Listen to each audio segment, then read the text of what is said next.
Good morning students. आज हम लोग बेटा एनसीईआरटी का चैप्टर है यूनिट और मेजरमेंट, उसको स्टडी करने वाले हैं। स्टडी करने का प्रोसेस क्या रहेगा वो समझो बेटा। फिजिक्स को अगर प्रॉपर तरीके से स्टडी करना है तो कंसेप्ट के साथ साथ उसी लेवल के आपको न्यूमेरिकल भी सोल्व करने चाहिए। तो यहाँ पर हम लोग कंसेप्ट तो पढ़ेंगे, साथ ही साथ कुछ अच्छे न्यूमेरिकल भी सोल्व करने वाले हैं। कंसेप्ट में सबसे पहले देखें बेटा, वर्ड जो हम लिखते हैं उनका मतलब क्या होता है वो हमारे दिमाग में फिट होना चाहिए। जैसे हम स्टडी कर रहे हैं बेटा यूनिट और मेजरमेंट। अब ये जो यूनिट और मेजरमेंट है ये किसी क्वांटिटी का होगा, मतलब किसी क्वांटिटी की यूनिट होगी या किसी क्वांटिटी का हम मेजरमेंट करेंगे। तो सबसे पहले हमें ये पता होना चाहिए कि क्वांटिटी क्या है आपके पास। तो फिजिकल क्वांटिटी हम उन्हें बोलते हैं जिनका कुछ फिजिकल कैरेक्टरिस्टिक हो और उस फिजिकल कैरेक्टरिस्टिक को आप मेजर कर सकें। जैसे कि मैं बात करता हूँ एक एग्जांपल रेंडमली आपके पास। मान लीजिए आपके पास कोई एक कार है, ये एक कार है आपके लिए, ठीक। अब इस कार के पास क्या क्या पैरामीटर हो सकते हैं। सबसे पहले हम बोलेंगे कि कार का वेट कितना है, तो इसका वेट हो सकता है। दूसरा, ये कार जो है मैक्सिमम कितनी स्पीड तक जा सकती है, मतलब कि इसकी वेलोसिटी हो सकती है। थर्ड, इस कार का एक्सेलरेशन क्या है। एक्सेलरेशन का मतलब है कि कितना जल्दी ये 100 को टेच कर सकती है, 100 की स्पीड तक जा सकती है। तो एक्सेलरेशन कितना है उसकी बात करेंगे। फिर जब आप कार खरीदने जाते हो तो कार में अलग अलग सीसी के इंजन लगे होते हैं। कुछ 800 सीसी का इंजन होता है, कोई 1200 होता है, कोई 2400 सीसी होता है। इसका मतलब कि इनकी पावर कितनी है, हम पावर की बात कर सकते हैं यहाँ पे। थर्ड, आप जब कार खरीदने जाते हो तो कुछ कॉम्पैक्ट कार होती है, कुछ बड़ी कार होती है जिसको हम बोलते हैं कि कुछ हैचबैक कार्स हैं, कुछ आपके पास एसयूवीज है, ठीक है। तो मतलब कि हम लोग इसके डायमीटर की बात करते हैं। तो डायमीटर में बेटा इसका एक व्हील बेस हो गया, ये व्हील बेस आपके पास है, ठीक है। दोनों व्हील के बीच कितना डिस्टेंस है। इसका ग्राउंड क्लियरेंस कितना है, तो ग्राउंड क्लियरेंस कितना है उसके बारे में बात की जा सकती है यहाँ पे आपके पास। और बहुत सारी चीज़ें हैं कि इस कार का माइलेज कितना है वो भी हम लोग देखते हैं आपके पास। देखो, एक कार के पास इतने सारे पैरामीटर हैं जिनको हम लोग मेजर कर सकते हैं। अब इनका मेजरमेंट कैसे किया जाएगा, उसको मेजर करने के दो मेथड हैं। फर्स्ट, हम किसी भी क्वांटिटी को मेजर करने का मतलब है उस क्वांटिटी को कंपेयर करते हैं। क्या करते हैं बेटा, कंपेयर। और फिर कंपेरिजन होता है उसके जो स्टैंडर्ड रेफरेंस है उसके मल्टीपल से। जैसे एक एग्जांपल देता हूँ, आपने वेट बैलेंस देखा होगा, तराजू देखा होगा। तराजू के एक ओर हम अपना वेट रखते हैं और दूसरी ओर हम एक रेफरेंस रखते हैं। मान लीजिए आप किसी शॉपकीपर के पास गए, उससे बोला कि मुझे 5 kg चीनी दे दो, शुगर चाहिए मुझे। तो शॉपकीपर क्या करेगा, इधर 5 kg का एक स्टैंडर्ड वेट रखेगा, ठीक है, और इधर वो चीनी डालता जाएगा इस तरीके से ऊपर से। जब ये वेट इसके बराबर हो जाएगा तो वो कह देगा कि ये भी कितना है, 5 kg। उसने इसको मेजर नहीं किया, उसने क्या किया, इसको कंपेयर किया इसके रेस्पेक्ट में आपके पास। तो बेसिकली जो मेजरमेंट है वो एक कंपैरिजन है किसी स्टैंडर्ड वैल्यू का। क्या है बेटा, कंपैरिजन। जैसे बात करते हैं, मान लेते हैं कि यहाँ से लेके यहाँ तक ये जो लेंथ है, ये लेंथ है बेटा 1 मीटर। क्या है, 1 मीटर, ठीक है। अब कोई घर है, कोई प्लॉट है और उस प्लॉट का ये साइज रहा है, ठीक है। तो यहाँ से हम स्केल लेंगे, ये 1 metre, 2 metre, 3 metre, 4 metre, 5 metre.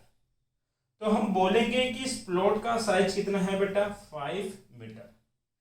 Basically एक स्टैंडर्ड रेफरेंस है कि इतनी लेंथ को 1 मीटर बोला जाएगा। इतनी लेंथ को क्या बोलेंगे बेटा, 1 मीटर। और फिर आपने क्या किया, जिसको भी मेजरमेंट करना है उसको मल्टीपल कर लिया उस रेफरेंस से।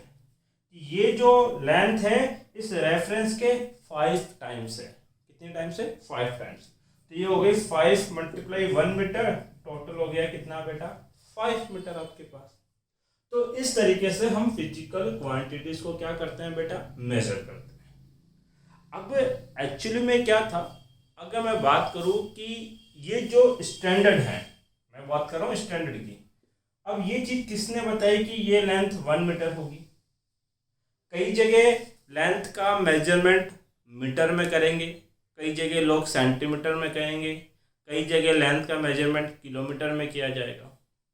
जैसे एक रैंडमली एग्जांपल देता हूँ, मास। जो मास है बेटा उसका मेजरमेंट कई तरीके से हो सकता है। जैसे मान लीजिए आप किसी ज्वेलर के पास जाओ तो वो मास का मेजरमेंट बेटा मिलीग्राम और ग्राम में करता है। किसी सब्जी वाले के पास जाओ तो वो मास का मेजरमेंट किलोग्राम में करेगा। किसी अनाज मंडी में जाओ जहाँ से आपको पूरे साल का गेहूं मान लो अपने घर के लिए लेना है, तो वहाँ पे क्विंटल में उसका मेजरमेंट किया जाएगा आपके पास। किसी शिपमेंट के ऊपर, मान लो कोई शिपमेंट है उसके ऊपर वेट रखना है, बड़े बड़े कार्गो वहाँ आते हैं, तो वहाँ पर जो मेजरमेंट होगा बेटा वो टन या मैट्रिक टन में किया जाएगा। तो ये सारी क्वांटिटी किसको मेजर करती है बेटा, मास को मेजर करती है। ठीक है, बट इतनी सारी क्वांटिटी या एक क्वांटिटी को मेजर करने के लिए इतने सारे यूनिट हैं, तो ये जो यूनिट थे बेटा रैंडमली थे, मतलब कि अलग अलग कंट्री जो थी अलग अलग यूनिट काम में लेती थी आपके पास।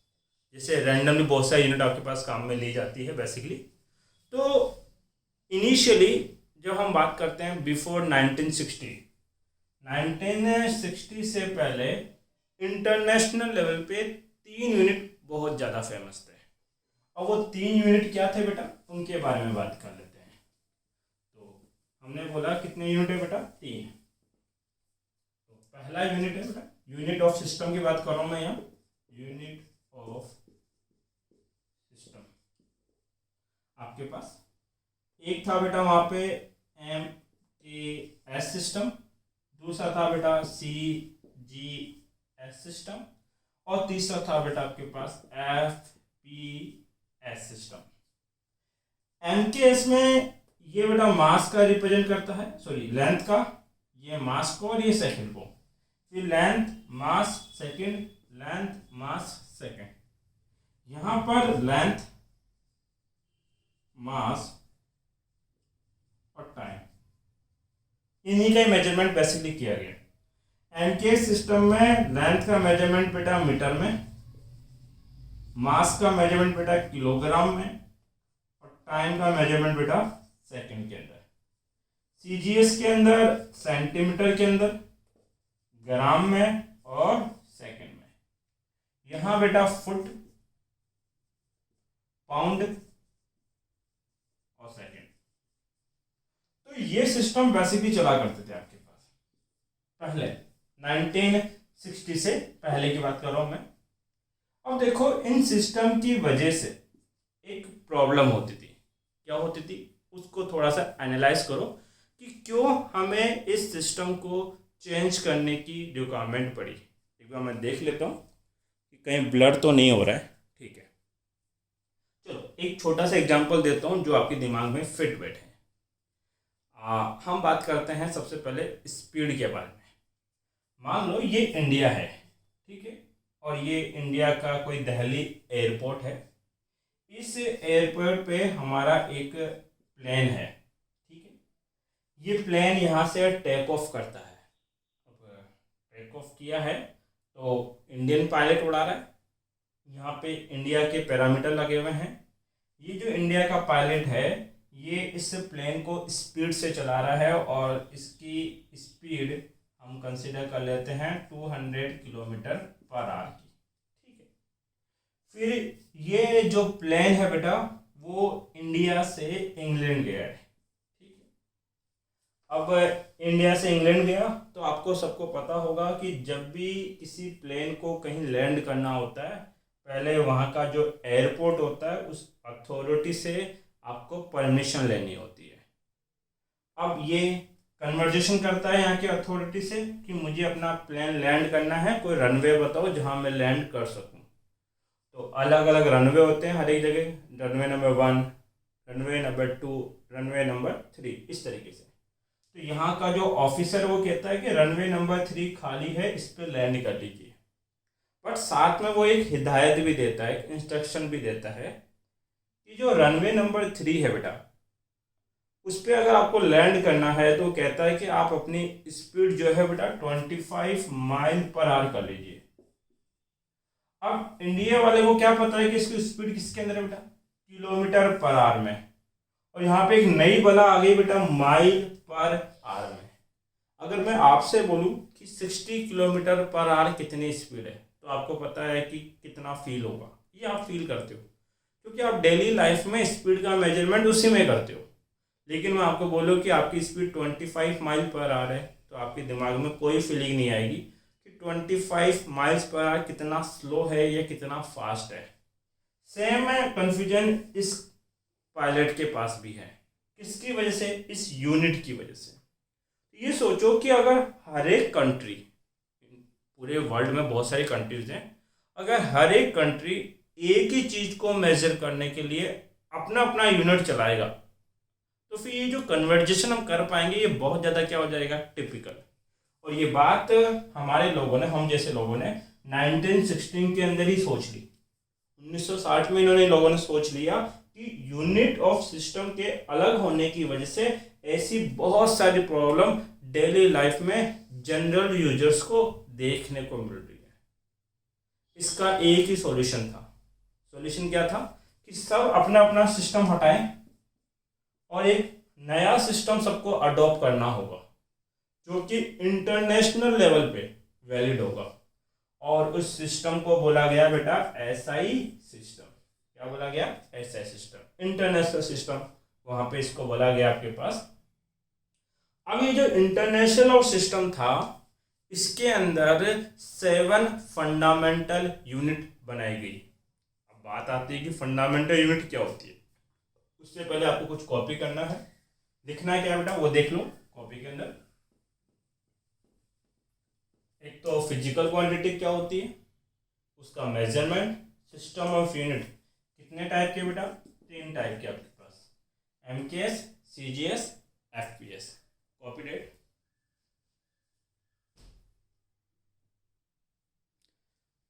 देखिए बेटा, हम बात कर रहे थे यूनिट के बारे में, तो हमने कहा था कि 3 टाइप के यूनिट है आपके पास, सीजीएस, एमकेएस और आपके पास एफपीएस। फिर क्या हुआ बेटा, 1960 के अंदर एक मीटिंग हुई और बोला गया कि इंटरनेशनल लेवल पे एक ही यूनिट ऑफ सिस्टम काम करेगा, ताकि जो प्रॉब्लम हमें पहले फेस हो रही थी उसको दोबारा फेस ना करना पड़े आपके लिए। तब पूछा गया कि किन क्वांटिटी को हमें यूनिट बनाना चाहिए। एक्चुअली में क्या था कि इनिशियली जब हम बात करते हैं 17वीं सेंचुरी 18वीं सेंचुरी के आसपास, तो हमारी नीड्स कम थी। नीड्स की बात की जाए तो उस टाइम पे हम बेसिकली 3 ही चीज़ों को मेज़र करना चाहते थे, मास को, लेंथ को और टाइम पीरियड को। इसलिए जितने भी सिस्टम बने वो उन 3 के लिए ही बने। जैसे एमकेएस, ये भी मास, लेंथ और टाइम को मेज़र करता है। सीजीएस, ये भी मास और लेंथ, टाइम मेज़र करता है। और एफपीएस, ये भी मास, लेंथ और टाइम मेज़र करता है। लेकिन 1960 आते आते हमारी नीड्स बहुत ज़्यादा हो गई। अब हम केवल इन 3 पैरामीटर पे डिपेंड नहीं थे, इससे ज़्यादा क्वांटिटी को मेज़र करना चाहते थे। अगर मेजरमेंट की बात की जाए तो हमारे पास हज़ारों क्वांटिटी थी मेजर करने के लिए। जैसे कुछ एग्जांपल दे सकता हूँ। हम लेंथ को मेजर करना चाहते हैं, एरिया मेजर करना चाहते हैं, वॉल्यूम मेजर करना चाहते हैं, वेलोसिटी मेजर करना चाहते हैं, एक्सीलरेशन हो गया, फोर्स हो गया, वर्क डन हो गया, टेम्परेचर हो गया, हीट एनर्जी हो गया आपके पास, इलेक्ट्रिक फील्ड हो गया, मैग्नेटिक फील्ड हो गया, इलेक्ट्रिक करंट हो गया आपके पास।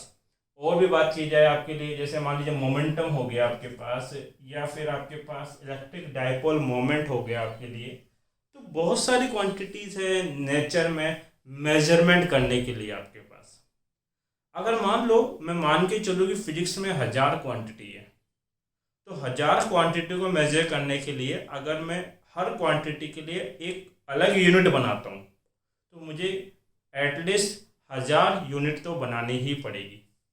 अब सोचो, अगर 1000 यूनिट हो तो आपके 11th का सिलेबस तो केवल उन 1000 यूनिट को याद करने में निकल जाए, तो वो बहुत ज़्यादा टिपिकल हो जाएगा लोगों के लिए। अगर हर एक क्वांटिटी का मेजरमेंट के लिए एक अलग से यूनिट बना दिया जाए, तो फिर सोचा गया ये कि ऐसा करो कि यूनिट को 2 पार्ट में डिवाइड कर दो। एक ऐसे यूनिट बनाओ जो किसी पर डिपेंड ना करती हो और जिसके लिए सच में यूनिट की रिक्वायरमेंट हो बनाने की, उस यूनिट को बोला गया बेटा फंडामेंटल यूनिट। और बाकी जो यूनिट होगी वो इस फंडामेंटल यूनिट के थ्रू बना दी जाए, उनको नाम दे देना डिराइव्ड यूनिट आपके पास। तो फंडामेंटल यूनिट वो है जो इनवेरिएबिलिटी है, जिसके अंदर कोई वेरिएशन नहीं आता, हमेशा वो ही रहती जो है, कोई चेंज नहीं ला सकता, इजीली अवेलेबल है, सबको इनकी नीड होती है और ये एक दूसरे पे डिपेंड नहीं करती। ठीक है, ऐसे यूनिट को हम क्या नाम देते हैं बेटा? Fundamental unit. तो जब 1960 के अंदर मीटिंग हो रही थी तो वहाँ पर 7 फंडामेंटल यूनिट निकल के आई जिनकी रियलिटी में हमें नीड्स थी और वो एक दूसरे पे डिपेंड भी नहीं करती थी। जैसे हम लेंथ को मेजर करना चाहते थे तो एक यूनिट रखा गया जिसको बोला गया मीटर, और मीटर को किससे रिप्रेजेंट करेंगे बेटा? स्मॉल m से। आगे जाके इस फंडामेंटल यूनिट की हेल्प से हम लोग डायमेंशन बनाएंगे बेटा। डायमेंशन क्या होता है वो भी समझाऊंगा। अभी ये याद रखो कि जो लेंथ के लिए जो डायमेंशन डिसाइड की गई वो कैपिटल L डिसाइड की, ये कहीं भी अगर मीटर आएगा तो उसका डायमेंशन L बनाना है, ये फिक्स कर दिया गया। फिर मास को मेजरमेंट करने के लिए किलोग्राम का यूज किया गया, शॉर्ट में लिखोगे kg, और इसका डायमेंशन बनाया गया बेटा कैपिटल M। टाइम को मेजरमेंट करने के लिए सेकंड, और सेकंड को सेकंड ही लिखते हैं बेटा, और इसका डायमेंशन बनाया गया कैपिटल A। करंट का मेजरमेंट करने के लिए एम्पियर, और एम्पियर का यूनिट A, और इसका डायमेंशन भी कितना बेटा? A। टेम्परेचर का मेजरमेंट बेटा केल्विन में करोगे, जिसको स्मॉल k से यहाँ रिप्रेजेंट किया जाएगा, और इसका डायमेंशन बनाया गया बेटा K। ल्यूमिनेंस ऑफ इंटेंसिटी, जो लाइट की जो इंटेंसिटी होती है कि लाइट कितना ब्राइट है कितना डल है, उसका मेजरमेंट हम लोग करते हैं बेटा कैंडेला में, CD से रिप्रेजेंट करते हैं, और इसका डायमेंशन भी CD है। क्वांटिटी ऑफ मैटर, इसका मेजरमेंट बेटा मोल के अंदर किया जाएगा, बेसिकली एटॉमिक लेवल के ऊपर मास का मेजरमेंट है ये, और इसको रिप्रेजेंट करेंगे मोल से, और इसका डायमेंशन भी क्या बनता है बेटा? मोल। अब देखो ये जो मैंने 7 फंडामेंटल क्वांटिटी आपको बताई, ये क्वांटिटी कभी भी एक दूसरे पर डिपेंड नहीं करती। लेंथ मास पे किसी तरीके से रिलेट नहीं करता, मास टाइम के साथ किसी भी तरीके से रिलेट नहीं कर सकता। और सबसे अच्छी बात ये थी कि इन 7 फंडामेंटल क्वांटिटी को अगर मैं प्रॉपरली यूज करता हूँ तो उसकी हेल्प से बहुत सारी क्वांटिटी को मैं बना पाऊंगा, जिनको मैं किसके बीच में रखूंगा बेटा? डिराइव्ड यूनिट के अंदर रखा जाएगा। अब जैसे डिराइव्ड यूनिट के अंदर कौन कौन सी क्वांटिटी आएगी, मैं बात करता हूँ, मान लो बेटा एरिया। तो ये एक रेक्टेंगल है, रेक्टेंगल के पास होती है लेंथ और ब्रेथ, तो इसका एरिया होगा लेंथ मल्टीप्लाई बाई ब्रेथ।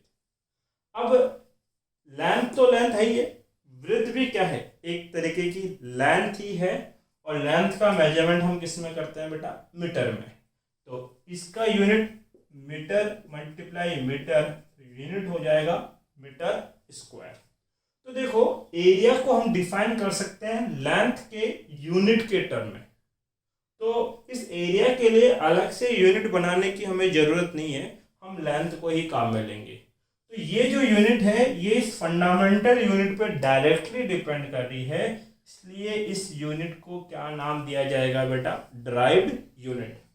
जैसे बात करते हैं बेटा वेलोसिटी या स्पीड। वेलोसिटी क्या होती है बेटा?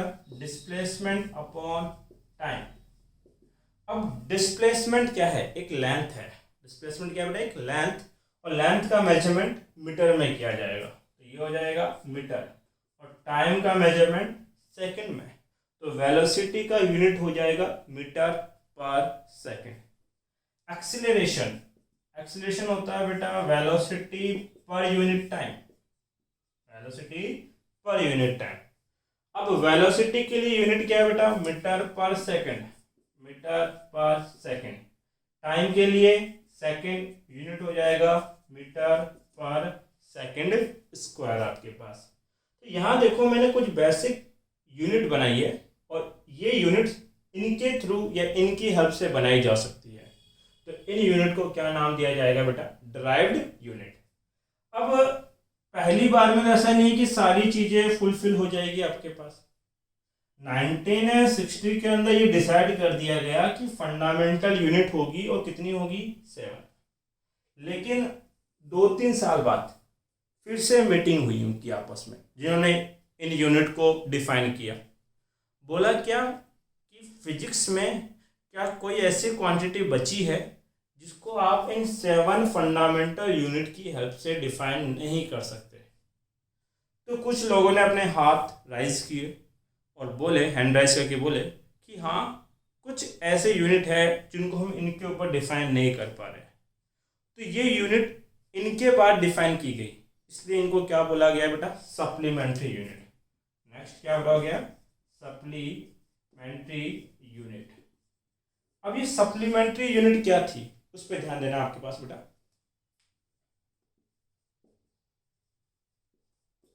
सप्लीमेंट्री यूनिट देखो एक्चुअली में क्या है, आप सब लोग 10th पास करके आए हो। मान लो बाई चांस 10th में 6 सब्जेक्ट होते हैं, कोई एक ऐसा बच्चा है जो 5 सब्जेक्ट में तो पास हो गया और 1 सब्जेक्ट में फेल हो गया। तो गवर्नमेंट उसको फेल डिक्लेयर नहीं करती, उसको फिर से एक चांस देती है कि भैया जो कमी छूट गई तेरी उसको ऐसा कर बेटा, अलग से प्रिपरेशन कर और 2 महीने बाद आपका फिर से एग्ज़ाम लिया जाएगा। उस एग्ज़ाम में अगर आप पास हो गए तो आपको पास मान लिया जाएगा। अब दोबारा जो एग्ज़ाम होता है उसको क्या बोलते हैं, अब सप्लीमेंट्री एग्ज़ाम। ठीक यही था, पहली बार के अंदर हमने अपना बेस्ट देने की कोशिश करी, लेकिन फिर भी हमसे कुछ छूट गया जिसकी हमें रिक्वायरमेंट थी। तो जो छूट गया हमसे उसको क्या बोला गया बेटा, सप्लीमेंट्री यूनिट। यहाँ पे 2 यूनिट निकल के आई। पहला क्या, उन्होंने कहा कि 2 लाइन के बीच में बनता है एंगल। 2 लाइन अगर आप बनाते हो तो उनके बीच में कुछ एंगल फॉर्म होता है। इस एंगल का मेजरमेंट किस में करें, ना तो लेंथ में इसको मेजर कर सकते हैं, ना ही इसको किलोग्राम में मेजर कर सकते हैं, ना ही कैंडला में मेजर कर सकते हैं। उन्होंने कहा कि ये बात तो आपकी सही है, इसका मेजरमेंट हम इनमें से किसी में भी नहीं कर सकते। तो ये जो एंगल बनता है it is called 2D angle. कौन सा एंगल है बेटा, 2D एंगल। और इस 2D एंगल का मेजरमेंट करने के लिए बेटा यूनिट बनाया गया रेडियन। आप बोलोगे सर हम तो डिग्री काम में लेते हैं, डिग्री ऐसा यूनिट नहीं है। डिग्री की जगह क्या काम में लिया जाता है बेटा, रेडियन काम में लिया जाता है, जो आप 11th में पढ़ोगे बहुत अच्छे तरीके से। तो रेडियन यहाँ पे होगा और जिसका सिंबल बनेगा बेटा RD। आपके पास सिंबल क्या बन जाएगा बेटा, RAD, radian. Next second quantity कौन सी थी जिसको हमें फिर से बनाना पड़ा, वो था बेटा सॉलिड एंगल, 3D एंगल जिसको हम बोलते हैं। कि आपने आइसक्रीम का कोन देखा है, इस तरीके का होता है। इस आइसक्रीम के कोन में यहाँ पे जो एंगल बनेगा, ये जो एंगल यहाँ बनेगा, ये जो 3D एंगल यहाँ बनेगा, इस 3D एंगल को बोला जाएगा सॉलिड एंगल। और सॉलिड एंगल का मेजरमेंट किया जाएगा बेटा एक्स्ट्रा रेडियन, और इसका यूनिट बनेगा बेटा SD आपके पास।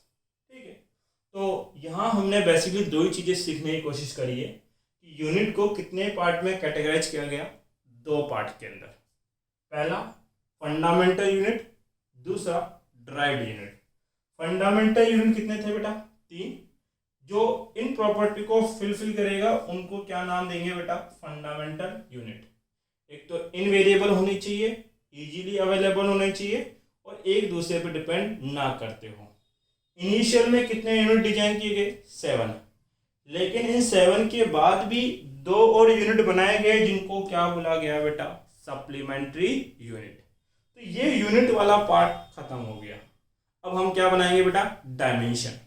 आपको मैं डायमेंशन बनाना सिखाऊं उससे पहले आप लेंथ का सिंबल L, मास का M, टाइम को T, करंट को A, टेम्परेचर को K, ल्यूमिनस इंटेंसिटी को CD और क्वांटिटी ऑफ मैटर को मोल से रिप्रेजेंट करते हैं।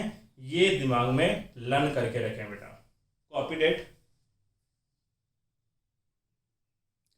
देखिए बेटा, डायमेंशन बात करते हैं। सबसे पहले डायमेंशन होगा क्या और उस डायमेंशन का हम यूज कहाँ करेंगे।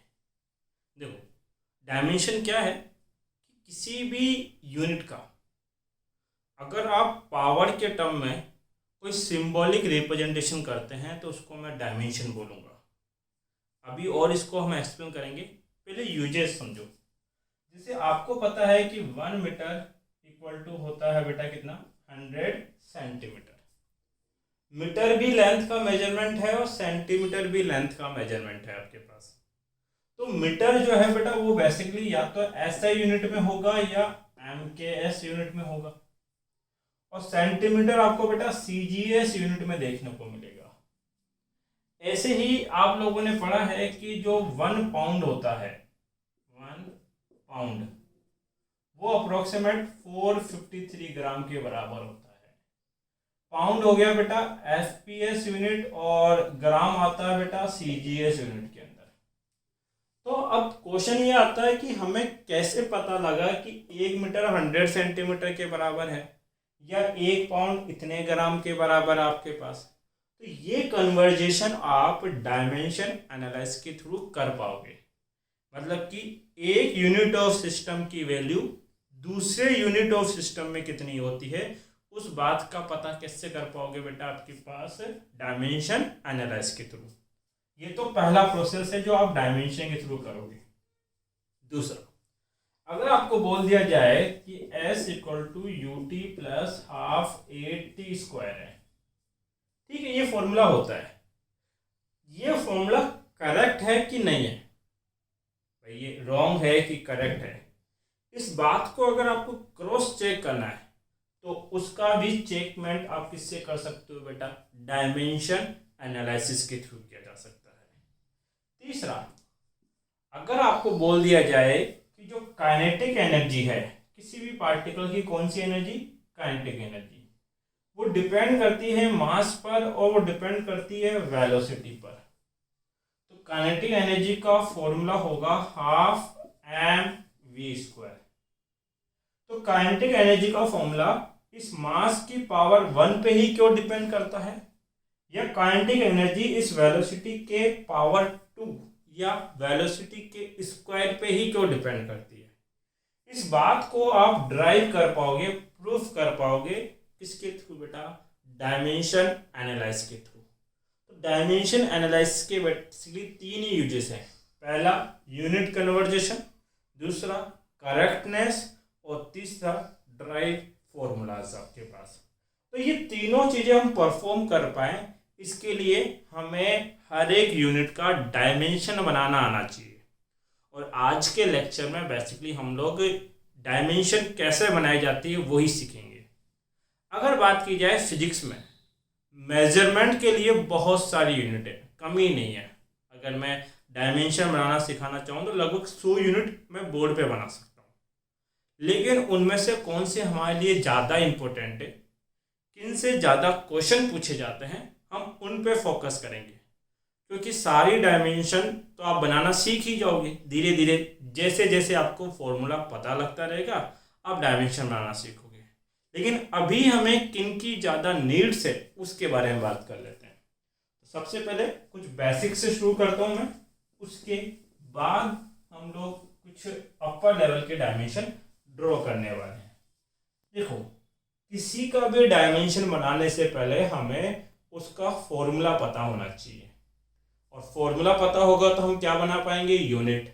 और अगर यूनिट पता लग गई तो डायमेंशन बहुत आसान हो जाता है।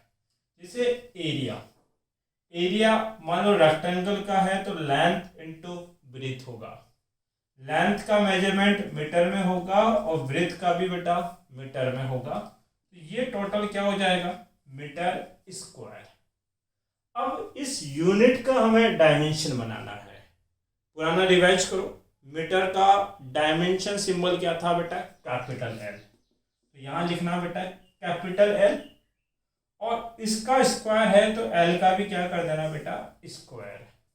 तो मैंने क्या कहा था कि यूनिट को किसी सिंबल के पावर के टर्म में रिप्रेजेंट करना ही क्या बोला जाता है, डायमेंशन बोला जाता है। तो ये डायमेंशन है किसकी, एरिया की। वॉल्यूम आपको पता है क्या होता है, LBH, length into breadth into height. इसका मेजरमेंट भी मीटर मीटर मीटर, टोटल क्या हो जाएगा बेटा, मीटर क्यूब। अब मीटर क्यूब का डायमेंशन क्या लिखोगे बेटा, L क्यूब। बात करते हैं बेटा डेंसिटी। डेंसिटी होता है मास पर यूनिट वॉल्यूम। अभी आप ये दिमाग मत लगाना कि सर इसका ये फॉर्मूला कैसे आया। ये फॉर्मूला आप 11th या 12th की फिजिक्स में धीरे धीरे बनाना सीख जाओगे, खुद ही वहाँ ड्राइव करोगे।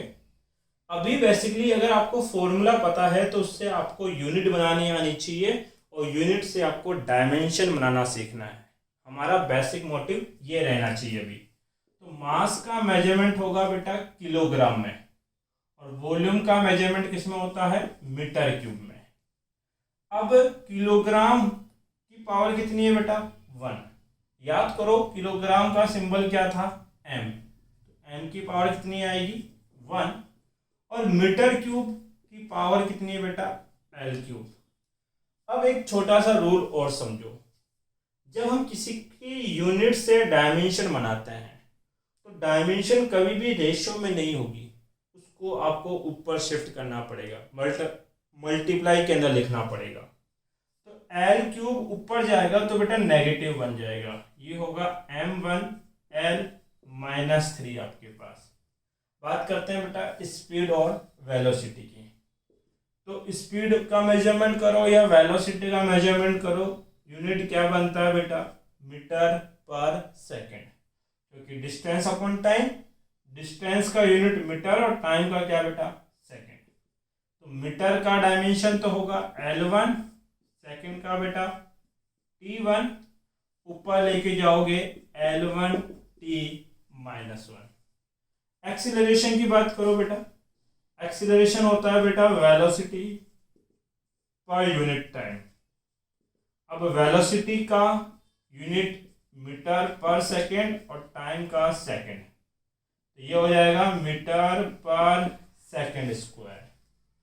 मीटर की डायमेंशन L1 और सेकेंड स्क्वायर की डायमेंशन T2, ऊपर लेके जाओगे बेटा L1T-2। एक बात का ध्यान रखना, डायमेंशन हमेशा कैपिटल ब्रैकेट के अंदर ही रिप्रेजेंट की जाती है। मोमेंटम बेटा, मोमेंटम का फॉर्मूला होता है मास इनटू वेलोसिटी। मास का मेजरमेंट किलोग्राम में और वेलोसिटी का मेजरमेंट मीटर पर सेकंड के अंदर। अब इसका डायमेंशन बनाए, केजी का m1, मीटर का L1, सेकंड का T1। अब ये रेशियो में तो नहीं होगा, T1 ऊपर लेके जाओगे यहाँ m1 L1 T-1 आपके पास। ऐसे ही फोर्स, फोर्स होता है बेटा मास इनटू एक्सेलरेशन। आपने पढ़ा होगा F = ma। मास का मेजरमेंट किलोग्राम में और एक्सेलरेशन का मेजरमेंट बेटा metre per second square. Dimension बनाओगे, केजी की m1, मीटर की L1, सेकंड स्क्वायर का T2। शिफ्ट करो इसको m1 L1 T-2 आपके पास। अब बात करते हैं बेटा वर्क। वर्क का यूनिट क्या होता है, जूल, या वर्क का आपने फॉर्मूला पढ़ा होगा फोर्स मल्टीप्लाई डिस्प्लेसमेंट। ठीक है, अब फोर्स का यूनिट आपको पता है कितना, KG metre per second square. Displacement का मेजरमेंट मीटर में करोगे, metre multiply metre, metre square हो जाएगा KG metre square per second square.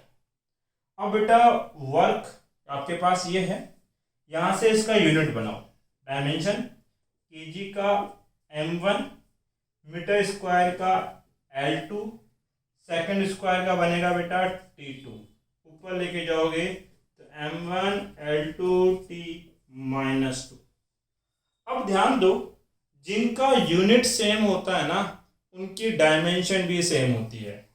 अब जूल का मेजरमेंट वर्क तो नहीं है केवल, अगर आप कोई भी एनर्जी लेते हो जैसे काइनेटिक एनर्जी, उसका यूनिट भी क्या होगा जूल। पोटेंशियल एनर्जी, उसका यूनिट भी क्या होगा जूल। मैकेनिकल एनर्जी, इसका यूनिट भी क्या होगा बेटा जूल। तो इसका मतलब कि जो डायमेंशन वर्क का निकल के आया है वही डायमेंशन काइनेटिक एनर्जी का होगा, वही पोटेंशियल एनर्जी का होगा, वही मैकेनिकल एनर्जी का होगा। ऐसा करता हूँ बेटा, इन दो की डायमेंशन मैं आपको बता देता हूँ। जैसे कि काइनेटिक एनर्जी का फॉर्मूला आपने पढ़ा है ½ mv²। ध्यान देना, डायमेंशन में कांस्टेंट का कोई मतलब नहीं होता। तो m क्या है बेटा मास का मेजरमेंट किस में करोगे kg में। v क्या है वेलोसिटी, और वेलोसिटी क्या होती है मीटर पर सेकंड। बट ये वेलोसिटी का बेटा स्क्वायर है तो यूनिट का भी स्क्वायर होगा, metre square per second square. देखो यूनिट क्या आ गया KG metre square per second square. Unit क्या है KG metre square per second square. तो इसका यूनिट जब सेम है तो डायमेंशन भी क्या आएगा सेम। पोटेंशियल एनर्जी आपने पढ़ी है क्या होती है mgh। m क्या है मास का मेजरमेंट केजी में। g क्या है ग्रेविटेशनल एक्सीलरेशन, और आपको पता है कि एक्सीलरेशन का यूनिट क्या होता है मीटर पर सेकंड स्क्वायर। और हाइट का मेजरमेंट भी क्या होगा बेटा metre. KG metre square per second square, फिर से वही यूनिट बना आपके पास। और E इक्वल टू होता है बेटा h न्यू, आगे हम एक काम में लेंगे अभी। तो इसका मेजरमेंट भी जूल में होता है, तो इसकी डायमेंशन क्या होगी बेटा M1 L2 T माइनस 2। यहाँ पे दो डायमेंशन आपको टिप्स पे याद करनी है। एक तो फोर्स की डायमेंशन कितनी M1 L1 T माइनस 2, दूसरा वर्क की याद कर ली तो किसी भी टाइप ऑफ एनर्जी का डायमेंशन आपको याद हो गया M1 L2 T माइनस 2 आपके पास। एक बार यहाँ तक बेटा कॉपी करें। देखिए बेटा अगला डायमेंशन हम बना रहे हैं बेटा पावर क्या होता है बेटा वर्क पर यूनिट टाइम। अभी मैंने कहा था कि आपको वर्क का डायमेंशन डायरेक्ट याद करना है। वर्क का डायमेंशन होता है बेटा M1 L2 T minus 2। Time का डायमेंशन क्या होगा बेटा T1 ऊपर लेके जाओगे तो -1 और -2 ये हो जाएगा M1 L2 T माइनस 3। ये बेटा पावर का डायमेंशन है। टॉर्क को और क्या बोलते हैं बेटा मोमेंट ऑफ फोर्स भी बोला जाता है। टॉर्क होता है बेटा force multiply perpendicular distance between two forces. अभी आपको ये दिमाग नहीं लगाना कि टॉर्क का ये फॉर्मूला कैसे आया। अभी ये मान लो कि टॉर्क का ये फॉर्मूला होता है, अब मैं इसका यूनिट से डायमेंशन बनाना आपको आना चाहिए। सर फोर्स की डायमेंशन हमें याद है M1 L1 T minus 2। Displacement है सर, ये डिस्प्लेसमेंट का मेजरमेंट किस में करोगे मीटर में, और मीटर का डायमेंशन हो जाएगा L1। देखो बेटा ये हो जाएगा M1 L1 और L1 L2 T माइनस 2 आपके पास। ठीक है। स्ट्रेस होता है बेटा फोर्स इन पर यूनिट एरिया। फोर्स का dimension M1 L1 T minus 2। Area का यूनिट होगा बेटा मीटर स्क्वायर का डायमेंशन L2। एक L1 से एक L1 कट गया, 1 बचा। L1 ऊपर जाएगा तो माइनस का डायमेंशन होगा M1 L minus 1 T minus 2 आपके पास। स्ट्रेन होता है बेटा change in dimension upon original dimension. अगर लेंथ में चेंज हो रहा है तो डेल L बाई L। ऊपर वाले का मेजरमेंट मीटर में, नीचे वाले का मीटर से मीटर कैंसिल आउट, ये क्या बन जाएगा बेटा आपके पास, यूनिटलेस। अब जिसका कोई यूनिट नहीं है वो डायमेंशनलेस भी होता है। क्या होता है बेटा, डायमेंशनलेस भी होगा। ठीक है। यंग मॉडुलस का फॉर्मूला होता है बेटा स्ट्रेस बाई स्ट्रेन। स्ट्रेस का डायमेंशन मुझे ऊपर पता है कितना, m1 L-1 T-2। ठीक है। फिर स्ट्रेन का तो कोई डायमेंशन है नहीं तो लिखना भी नहीं, तो जो डायमेंशन स्ट्रेस का होता है वही किसका होता है बेटा, यंग मॉडुलस का होता है। प्लांक कांस्टेंट, देखो बेटा आपने एनर्जी का एक फॉर्मूला पढ़ा होगा, E=h/ν। यहाँ पे h क्या बोला जाता है बेटा, प्लांक कांस्टेंट बोला जाता है। तो यहाँ पे h हो जाएगा E/ν आपके लिए, जहां पे E क्या है बेटा, एनर्जी है, और न्यू क्या है बेटा, फ्रीक्वेंसी। अब देखो एनर्जी की डायमेंशन की बात करो या फिर वर्क की डायमेंशन की बात करो, सेम होती है क्योंकि यूनिट सेम होता है। तो एनर्जी का डायमेंशन होता है m1 L2 T-2। आपको पता है बेटा साइड में की जो फ्रीक्वेंसी होती है वो टाइम का रेसिप्रोकल होता है। फ्रीक्वेंसी टाइम का क्या होता है, रेसिप्रोकल। तो टाइम का डायमेंशन होगा 1/T1, ऊपर लेके जाओगे T-1। तो फ्रीक्वेंसी का डायमेंशन हो गया बेटा कितना, T-1। कट करो, ये -1 रह गया। अब टोटल डायमेंशन आ जाएगा m1 L2 T-1। तो प्लांक कांस्टेंट का डायमेंशन ये होता है। ग्रेविटेशनल कांस्टेंट आपने फॉर्मूला स्टडी किया होगा, F=G m1 m2/r²। यहां इस G को क्या बोला जाता है बेटा, ग्रेविटेशनल कांस्टेंट बोला जाता है। तो G का फॉर्मूला क्या बना दोगे, G क्रॉस मल्टीप्लाई होगा बेटा F/r² upon m1 m2।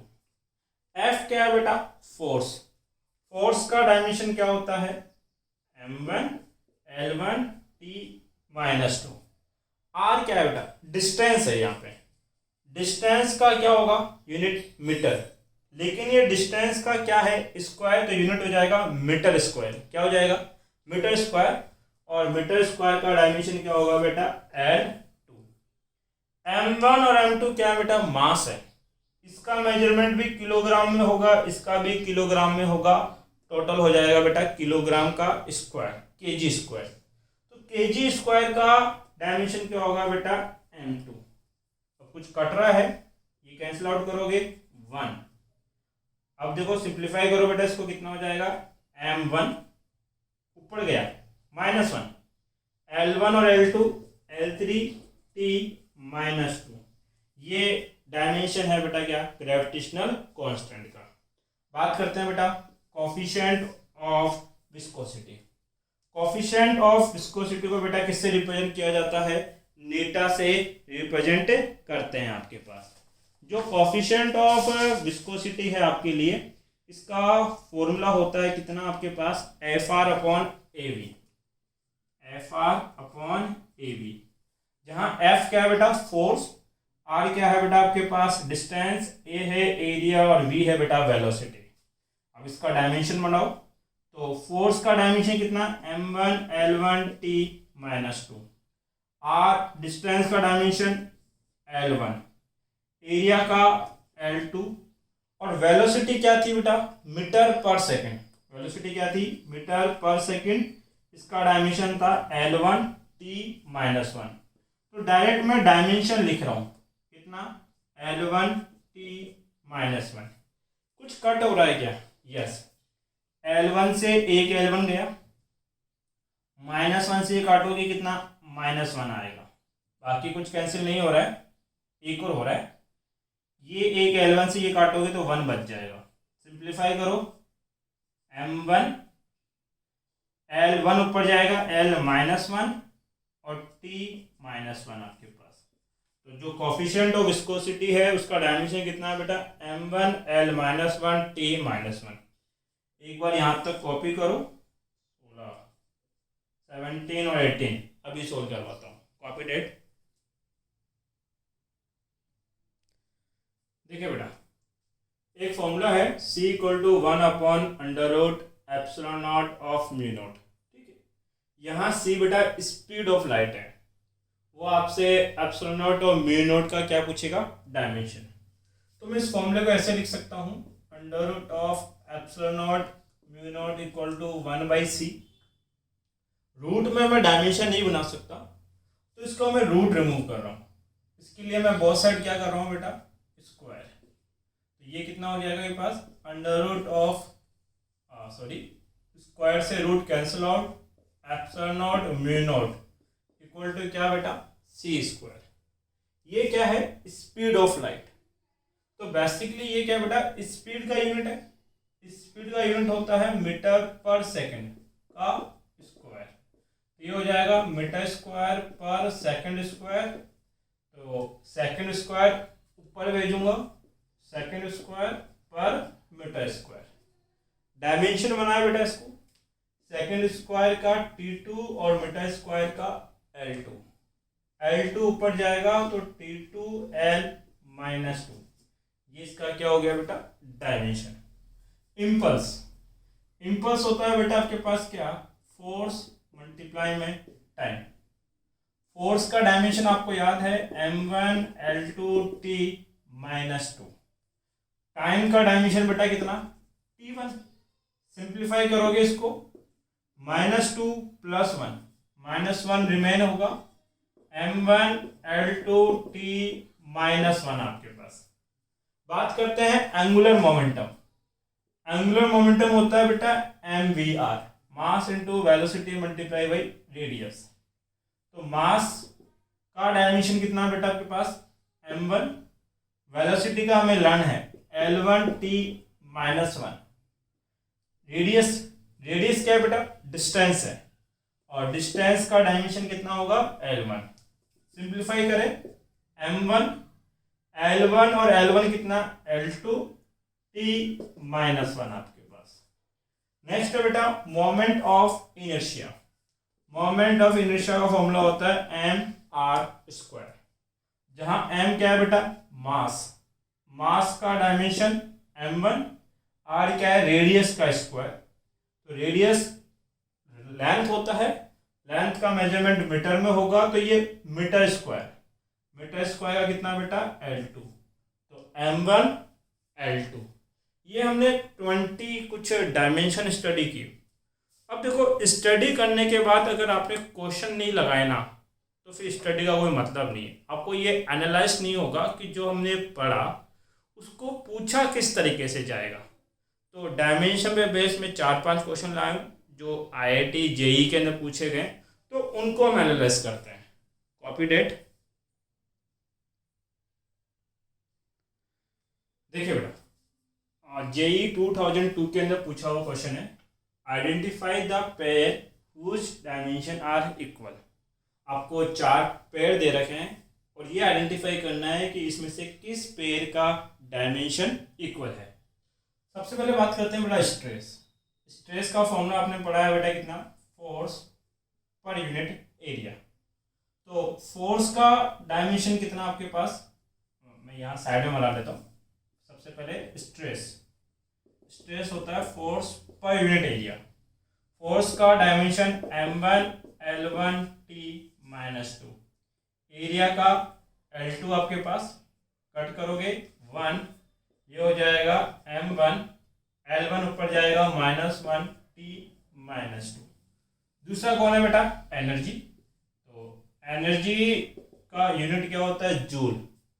Joule work के बराबर है, वर्क का फॉर्मूला होता है फोर्स मल्टीप्लाई डिस्प्लेसमेंट।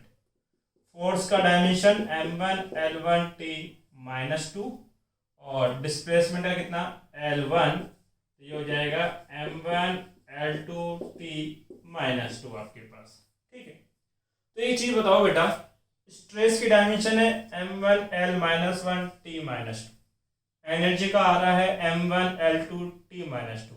क्या दोनों सेम है क्या, नहीं, मतलब कि ये पेयर तो पॉसिबल नहीं है। फिर बात करता है बेटा फोर्स और स्ट्रेस। तो आपने फोर्स का डायमेंशन तो याद है m1 l1 t minus to. देखो फोर्स का है m1 l1 t minus to और स्ट्रेस का है m1 l minus one t minus to. क्या इक्वल है? नहीं, ये ऑप्शन भी क्या है? रॉन्ग। आपको पता है कि एनर्जी का यूनिट भी जूल होता है और वर्क का यूनिट भी क्या होता है? जूल। इसका मतलब वर्क का डायमेंशन भी यही होगा। ये वर्क है, ये कौन है बेटा? टॉर्क। टॉर्क इक्वल टू होता है फोर्स मल्टीप्लाई परपेंडिकुलर डिस्टेंस।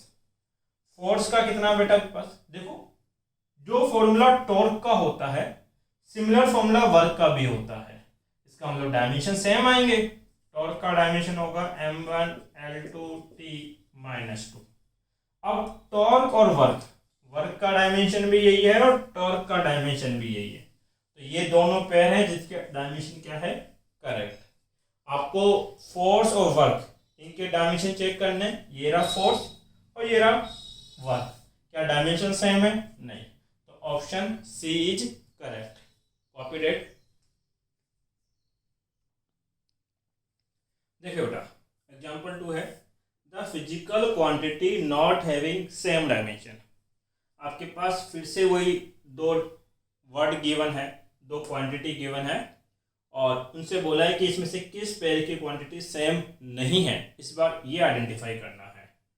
तो देखो बेटा आपने टॉर्क का फॉर्मूला पढ़ा है। टॉर्क होता है force multiply perpendicular distance between two forces. Work का फॉर्मूला क्या होता है बेटा? Force multiply displacement.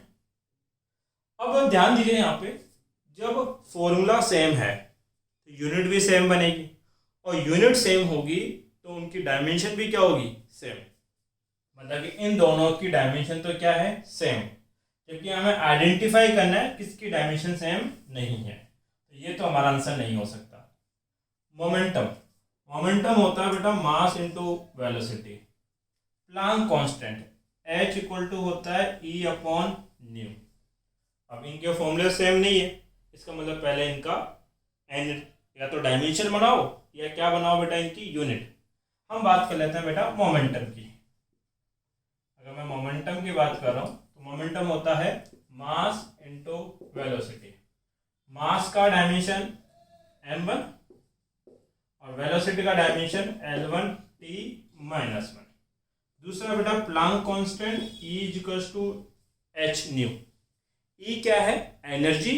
एनर्जी का यूनिट जूल और जूल का डायमेंशन हमें याद है m1 l2 t minus to.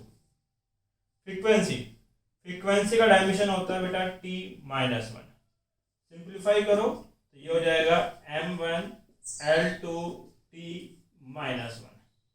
क्या ये दोनों डायमेंशन सेम है क्या? नहीं, इसका मतलब हमारा ऑप्शन बी क्या होगा? करेक्ट। स्ट्रेस होता है बेटा फॉर्मूला फोर्स पर यूनिट एरिया और यंग मॉडुलस जो होता है बेटा वो स्ट्रेस के बराबर होता है। इसका मतलब इन दोनों के फॉर्मूला सेम आएंगे तो डायमेंशन भी क्या आएगी? सेम। और आपने पढ़ा है कि स्पीड ऑफ लाइट बराबर होता है under root of mu nought epsilon nought. इसको लिख सकते हैं 1 upon mu nought epsilon nought की पावर कितनी है बेटा? हाफ। रूट को हाफ लिखा जा सकता है, हाफ ऊपर जाएगा तो म्यू नॉट एप्सिलॉन नॉट का हाफ इनवर्स। ये क्या है बेटा? स्पीड है।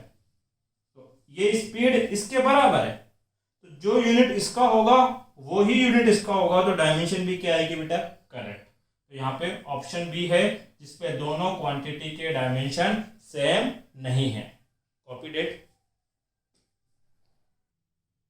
देखिए बेटा एग्जांपल नंबर 3 जेई 2003 का क्वेश्चन है।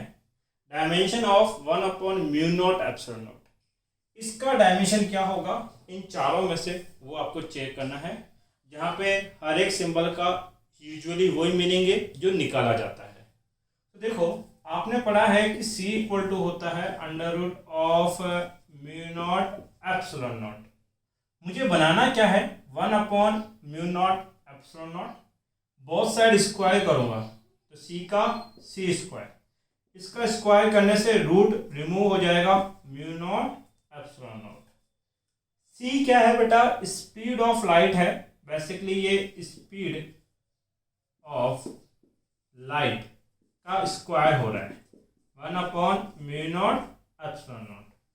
अब स्पीड है तो स्पीड का यूनिट क्या होता है, मीटर पर सेकंड। तो मीटर पर सेकंड का स्क्वायर बराबर है μ0 ε0। 1/μ0 ε0 का यूनिट हो जाएगा metre square second square. Metre square का यूनिट या डायमेंशन L2 सेकंड स्क्वायर का T2 ऊपर लेके जाओगे तो L2T -2। तो L2T -2 कौन सा ऑप्शन करेक्ट है बेटा, ऑप्शन सी, कॉपी डेट। देखिए बेटा एग्जाम्पल नंबर 4 आपके लिए है जेई 2005 के अंदर। ये आपको सॉल्व करना है, इससे आपको ये पता लगेगा कि आपको डायमेंशन बनाने आई कि नहीं आई। जो बच्चा नेक्स्ट लेक्चर तक इसका करेक्ट आंसर कमेंट बॉक्स में लिखेगा उसका नाम मैं अगले वीडियो के अंदर मतलब कि प्रोनाउंस करूँगा, बोलता हूँ कि किस किस बच्चे ने इसका आंसर क्या दिया बेटा, सही दिया है। अगर वीडियो पसंद आए तो वीडियो को लाइक करें, कमेंट करें, फ्रेंड सर्कल में शेयर करें बेटा, और स्टडी करें अपनी। Thank you.